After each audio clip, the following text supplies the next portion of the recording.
பாஜகவுக்கும் திமுகவுக்கும் தான் போட்டி அப்படின்னு விஜய் குறிப்பிட்டிருக்காரு. அவருடைய கருத்து சொல்றாரு. நாட்டிலே எல்லா கட்சி தலைவர்களும் இந்த கட்சி வளர்வதற்காக தொண்டனை வந்து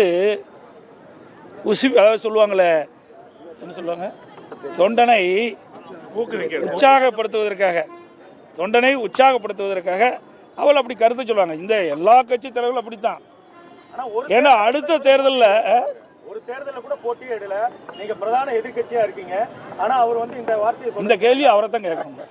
என்னை கேட்டா நாங்கள் பிரதான எதிர்கட்சின்னு நீங்கள் ஒத்துக்கிட்டீங்க, மக்கள் ஒத்துக்கிட்டாங்க, அதுக்காக மக்கள் அங்கீகாரமும் கொடுத்துருக்குறாங்க. இந்த கேள்வி அங்கே கேளுங்க. பாஜகவை திமுகவை கடுமையாக விமர்சனம் பண்ணாரு. அதிமுக பற்றி பெருசாக எதுவும் பேசல. உங்க தலைவர்களை பெருமையா பேசியிருக்காங்க அந்த கூட்டத்தில். எங்கள் தலைவர்கள் அப்படி இந்த நாட்டை ஆண்டு இருக்கின்றார்கள்.